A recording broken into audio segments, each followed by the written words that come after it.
Alors maintenant, on va voir comment appliquer les formes, puis comment modifier si le sens n'est pas le bon. Donc, ici, j'ai l'image finie que j'aimerais avoir avec cet aplat-là. Donc, tout d'abord, dans mes formes, je n'ai pas les formes nécessaires pour pouvoir compléter mon aplat. Donc, ici, je vais avoir besoin d'une surpiqûre décalée, je vais avoir besoin de la forme perlée, les fronces dans la coulisse et les lacets. Donc, ce que je vais vous montrer, ça s'applique dans le fond à n'importe quelle forme que vous venez placer ici. Je vais d'abord aller chercher ma bibliothèque de formes. Donc, c'est à partir d'ici que je vais la chercher. Donc, je vais cliquer ici. Normalement, si vous êtes à la maison et que vous enregistrez votre bibliothèque en faisant enregistrer les formes, elles vont s'en aller dans Utilisateur. Donc, ici, j'ai des formes que moi, j'ai déjà enregistrées. Si vous êtes au collège, évidemment, cette bibliothèque-là s'efface à chaque fois que vous redémarrez le poste. Donc, vous devez l'enregistrer dans un autre endroit. Donc, vous allez dans Autre bibliothèque et moi, je vais aller chercher la bibliothèque de formes qui est spécifique à ce document-là. Donc, je vais aller ici, application de forme, ouvrir. Donc, évidemment, ça ne s'ouvre pas dans ma palette forme, ça s'ouvre à côté. Par contre, à chaque fois que je vais cliquer sur une forme ici, elle va venir s'insérer à l'intérieur de ma palette forme. Et c'est important qu'elle se retrouve ici parce que c'est à partir d'ici que je suis capable de faire certaines modifications. OK? Donc, je vais avoir besoin du ruban. Je vais avoir besoin de la coulisse ici pour placer à l'intérieur. Je vais avoir besoin des fronces décalées. Je vais avoir besoin du perlage, donc je vais prendre la version 2 du perlage. Je vais avoir besoin de ma surpiqûre centrée pour placer ici et là, et de ma surpiqûre décalée pour placer autour de l'encolure d'eau et autour des manches et de l'ourlet en bas. Donc là, je pense bien que j'ai pas mal tout. Je vais fermer ça, je vais le placer ici. Vous pouvez venir le placer là, à l'intérieur ici de votre, euh, de votre ruban. Donc, ce que je fais pour pouvoir placer mes formes, si je veux remplacer une ligne directement par une forme, donc je vais faire un zoom. Par exemple, les lignes qui sont ici et là, ce ne sont pas des lignes de couture, ce sont des lignes de surpiqûre. Donc, je veux tout simplement remplacer les tracés qui sont là par des tracés sur piqûre. J'ai simplement à sélectionner et à appliquer ici ma surpiqûre, ma forme. Par contre, oups, CTRL Z, excusez-moi. Par contre, si je veux venir placer une nouvelle ligne, bon là, je vais copier cette ligne-là, excusez-moi, pour pouvoir placer ma surpiqûre. Pas ma surpiqûre, mais mes fronces au milieu ici. Donc, j'ai copié ma ligne de surpiqûre, mais je vais changer mon motif pour avoir le motif ici de coulisse. Bon, maintenant, j'ai ma forme de surpiqûre ici. Je voudrais ajouter les fronces. Donc, je ne veux pas que ma surpiqûre disparaisse. Je veux qu'elle reste là, mais je veux ajouter une deuxième forme qui est un nouveau dessin, qui est ce dessin-là ici, les fronces décalées. Donc, je vais être obligée de copier cette ligne-là. CTRL-C, CTRL-F pour coller par-dessus. Et là, je vais appliquer mes fronces. Donc, mes fronces s'appliquent vers le haut, c'est parfait. Je fais la même chose en bas ici. CTRL-C, CTRL-F, j'applique la forme. Par contre, ici, les fronces s'en vont vers le haut et moi, je veux qu'elles s'en aillent vers le bas.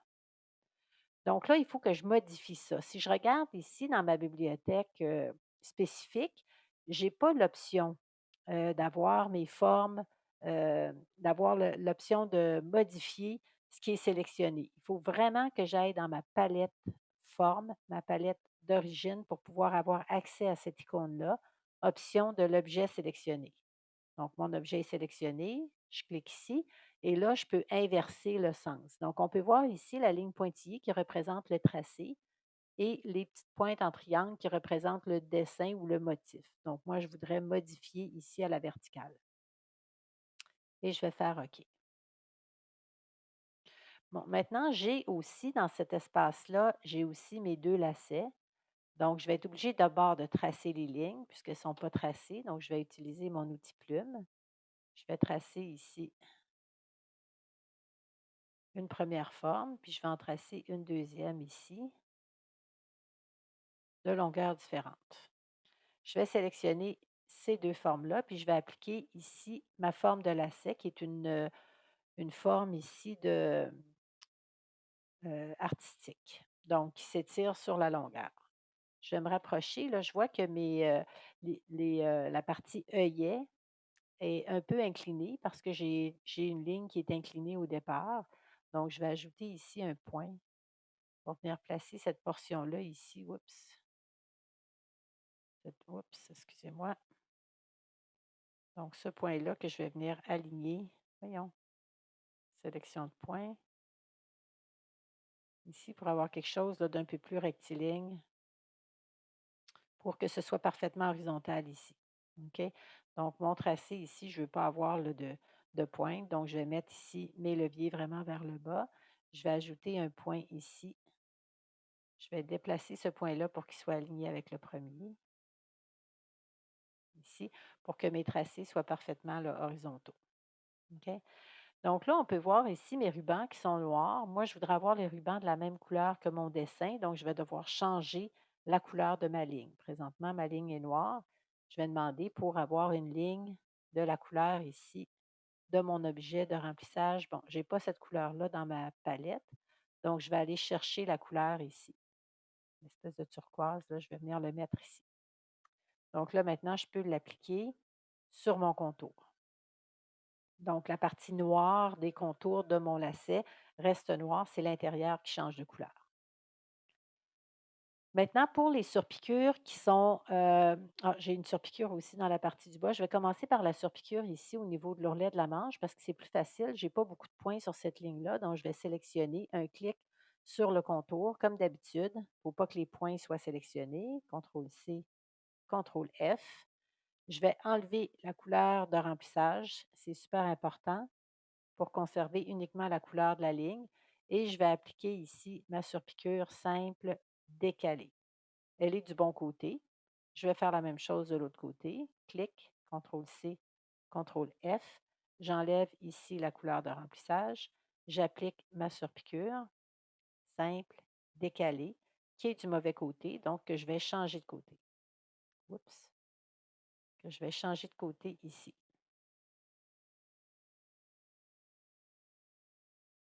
Je vais faire la même chose pour la portion du bas de l'ourlet, pas de l'ourlet, c'est-à-dire de l'encolure d'eau, CTRL-C, CTRL-F. Là, je me suis trouvée à copier la portion qui était en transparence, le dos en transparence noire. Donc, je vais faire 2 choses. Je vais enlever la couleur de remplissage et je vais aussi mettre mon opacité à 100 et je vais appliquer ici ma surpiqûre. Pour inverser ma surpiqûre, je pourrais retourner ici, dans cette section-là où je pourrais prendre ma pipette et aller sélectionner avec ma pipette ici la, forme qui avait déjà été inversée précédemment. Pour l'encolure devant, même principe, je vais sélectionner le point, les 2 points ici, j'ai 2 points médians. Donc, je vais sélectionner les 2 points, CTRL-C, CTRL-F. J'enlève la couleur de remplissage. Je vais appliquer ici le motif de perlage qui est du mauvais côté. J'inverse ici et je change la couleur pour avoir la couleur ici de mon motif, de ma couleur principale de mon vêtement, donc la couleur turquoise. Pour la partie du bas, ici, j'ai beaucoup, beaucoup de points. Donc, si je veux faire une surpiqûre dans la portion du bas, ça peut être un peu complexe parce que je vais avoir à sélectionner beaucoup, beaucoup de points. Ce que je vais faire, je vais travailler ça ici en mode isolé pour ne pas sélectionner ni les lignes ici de pli, ni mes lignes de pli, donc ni mes lignes de lacet. Donc, je vais travailler en mode isolé. Et je vais travailler avec un outil qu'on n'a pas utilisé souvent. Je pourrais prendre mon outil de sélection de points et faire un encadré sur la partie du bas où je pourrais sélectionner aussi avec le lasso sélection de points, puis dessiner une forme qui va venir englober ici tous les points qui étaient dans cette forme-là, donc qui étaient inclus dans la forme lasso. CTRL-C, CTRL-F. Et là, je vais appliquer avec la pipette. Donc, je vais sortir de mon mode ici. Avec la pipette, je vais aller sélectionner la forme ici, soit inversée ou non inversée. En même temps, ça enlève la couleur de remplissage. Donc, je fais d'une pierre deux coups. Donc voilà pour l'application des formes.